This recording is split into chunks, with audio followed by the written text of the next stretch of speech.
Olá, eu sou Daniele Reis e eu estou hoje aqui com vocês para falar rapidamente sobre o Instituto da União Estável. A União Estável é um instituto que está equiparado ao casamento. É uma entidade familiar protegida pela Constituição Federal. Lá no artigo 226 da Constituição Federal, nós podemos ver a proteção constitucional desta entidade. Em 1996, nós tivemos uma lei que abrangeu diversos direitos protegendo a união que não era formalizada como o casamento, que é a união estável. Antes dela, nós tivemos outras legislações que já previam essa proteção, mas essa 9278 de 96 é a que trouxe maiores direitos aos companheiros ou conviventes.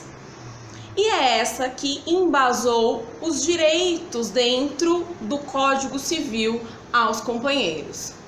Artigo 1723 e seguintes do Código Civil tratam dos direitos dos companheiros. O que caracteriza a união estável efetivamente? Muitos perguntam, preciso ter 2 anos, 5 anos? Não. Uma lei antiga de 1994 falava que precisava ter 5 anos de convivência, de coabitação ou prole comum. Isso caiu por terra com a legislação de 1996 e não se fala mais em prazo efetivamente. O que se fala é em união duradoura, estável, como o próprio nome diz dessa união, pública e com o objetivo de constituir família. Então vamos prestar atenção. Essa estabilidade e essa durabilidade, que não tem prazo certo, ela deve ser contínua, não pode ter interrupções, não pode ser aquela união que vira e mexe, o casal interrompe por brigas diversas, né? Sai de casa ou quebra o vínculo, enfim. Aliás, falando em sair de casa, esse requisito também é importante, porque muitos dizem, precisa morar na mesma casa? Hoje em dia não mais. Eu não tenho mais esse requisito de coabitar, morar sobre o mesmo teto. Não tenho mais esse requisito. Eu posso ter a caracterização da união estável tendo um convivente morando num local e o outro no outro, e ainda assim ter a caracterização dos demais requisitos para a união estável. Cuidado com isso. E a constituição de família? Isso depende do ânimo, da vontade de ambos, do companheirismo de ambos, de se definirem como uma família dentro desta união a partir do momento que se unem. Veja, não é planejar para o futuro. Por que isso? Porque os tribunais têm entendido que quando se planeja essa união para o futuro, eu estou dentro de um namoro qualificado ou do noivado, ok? E não da união estável. Mas tudo isso é muito difícil de se provar na prática. Aliás, tem doutrinadores que dizem que diferenciar hoje em dia o namoro da união estável é quase que impossível.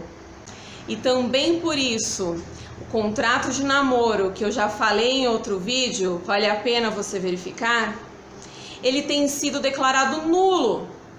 Porque quando as pessoas pensam em criar um contrato de namoro, é porque elas já estão vivendo na realidade numa união estável.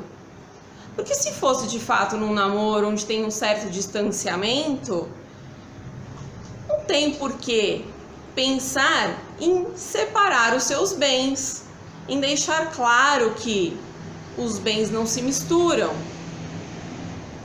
Então, cuidado, ok?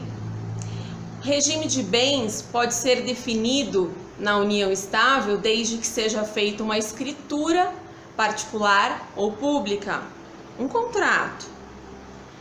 A escritura particular é válida, porém, se eu quiser ter maior segurança, ter validade perante terceiros, eu preciso fazer ela por meio de um tabelião e registrar no cartório de registro de pessoas naturais.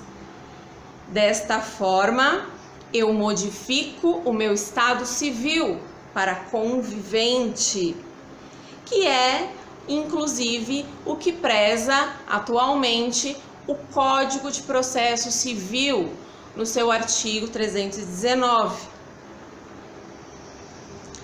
Eu posso escolher, como eu já disse, outros regimes de bens, mas se eu não tiver um contrato, o regime de bens que vigorará nesta união será o de comunhão parcial de bens.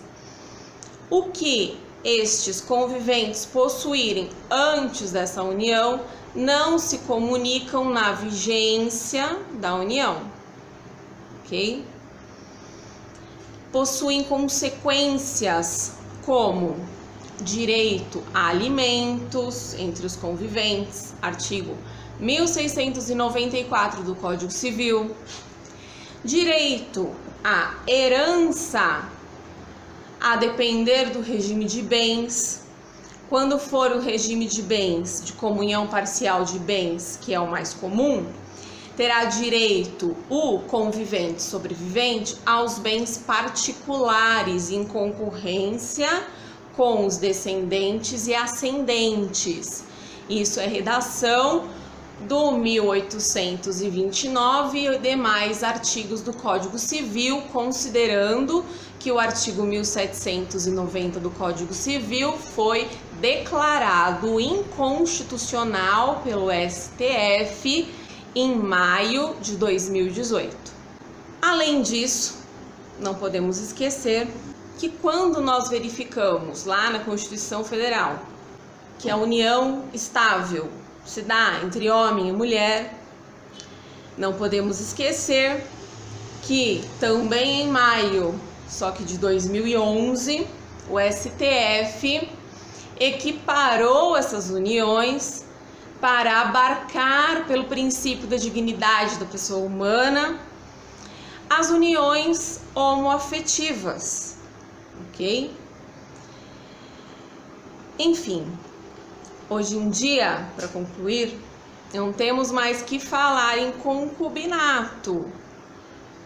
Só falamos em concubinato impuro em algumas situações, que é aquele adulterino ou desleal, ok?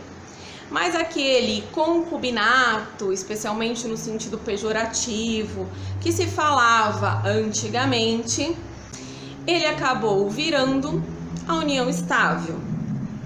Eu espero ter esclarecido você acerca desse tema e bons estudos. Inscreva-se no meu canal, compartilhe esse e outros vídeos e obrigada. Até mais!